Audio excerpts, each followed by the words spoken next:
but you look at them so differently than the rest of us. What's been the one thing that has really stood out that's been consistent in both games? I think the biggest thing is my players are accepting their roles on both sides of the basketball, but it starts with defense too. We're taking pride in our defense and rebounding the basketball. I think that's the constant.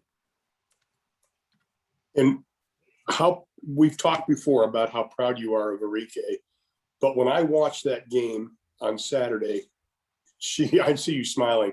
She had a look in her eye from the beginning.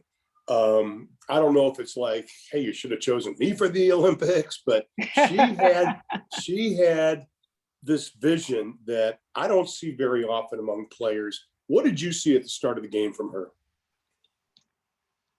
I saw her focus. She's a player that's on a mission this year. The Olympic team not being chosen for the Olympic team probably sparked some things in her. But I see more of the leadership part, like taking ownership. This is her team. This team's going to go when she goes. And the defensive side of basketball, just not scoring the basketball, but defense, playing defense, getting those steals, 5 steals, assists, and then leading us in scoring as well. I think her all around game is huge for us. 3rd-year player. She knows this is her team and she's ready to lead.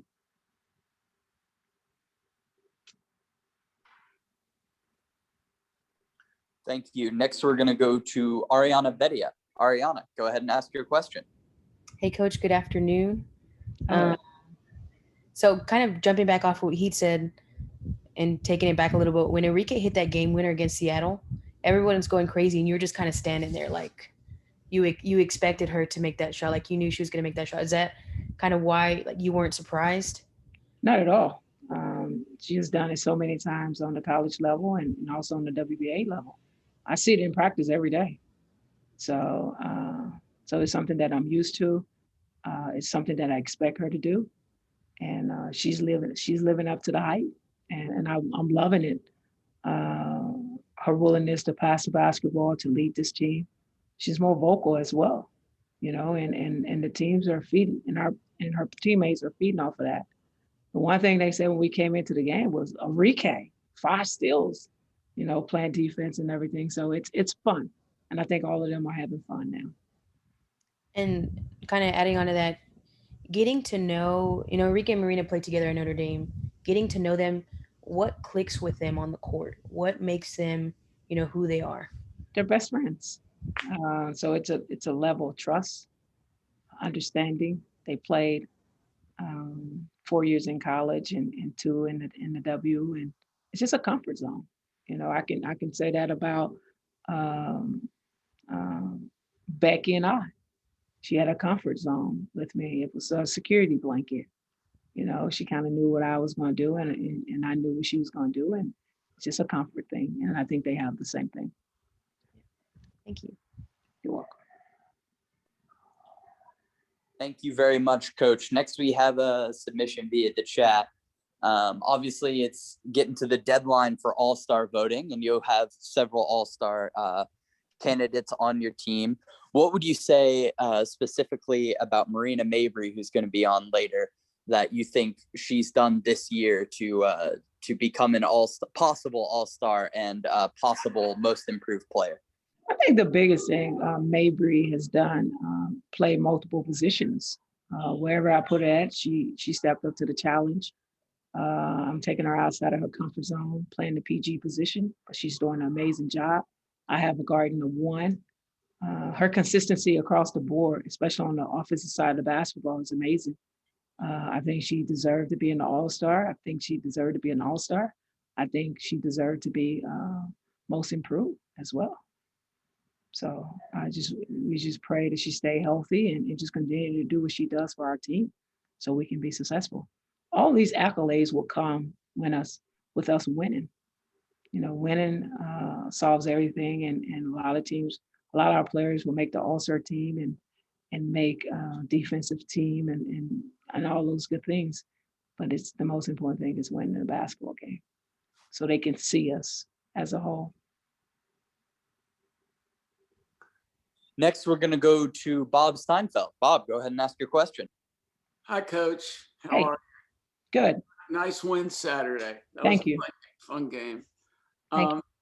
I'd like to talk a little further about, you're talking about players that have comfort together, like Enrique and Marina.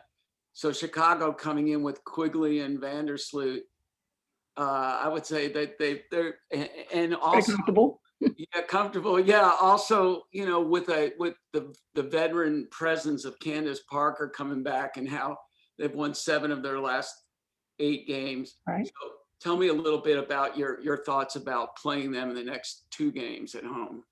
Well, I think the biggest thing is what we do. We respect Candace Parker for the All-Star and the Hall of Famer she is. Courtney is one of the best PGs in our league. Quigley is an amazing shooter. What we're trying to do is focus on them as a whole. And let's not forget Diamond DeShields as well. What we're focusing on is our defense and rebounding the basketball. And then pushing the pace, making them defend us. We have some pretty good scores.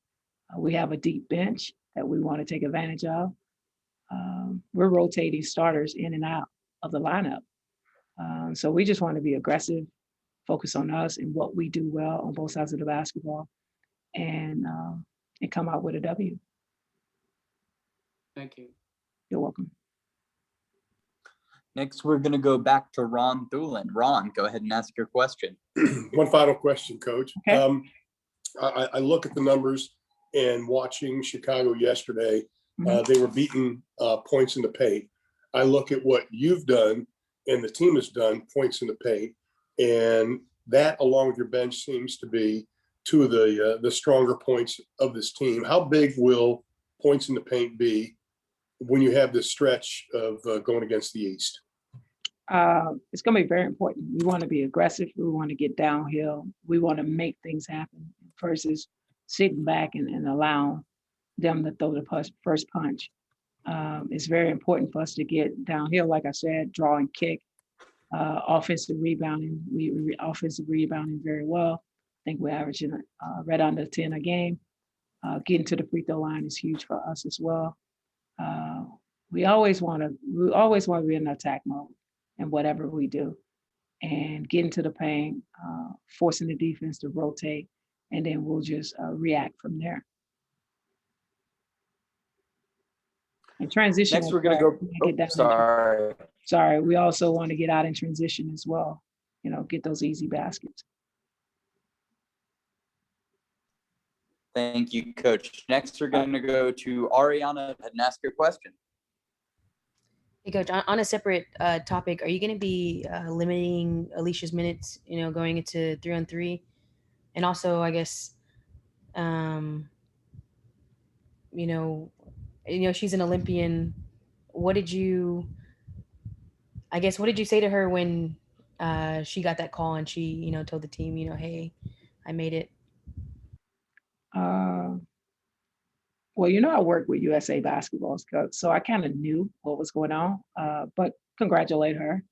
I know that she's looking forward to it.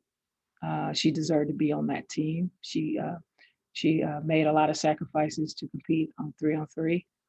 Will I limit her minutes? No, I won't. We're trying to win in the W. We're trying to be in a good position these last 5 games, going into All-Star break and Olympic break. We have 11 games afterwards. I think her plan in the W will help her on the 3-on-3. That's what I'm telling her. And so play hard and play her minutes hard, and let's get some wins. And then we'll wish her good luck after Las Vegas game on next Sunday. Thank you. You're welcome. Do we have any other questions for Coach Johnson? All right, well, thank you very much.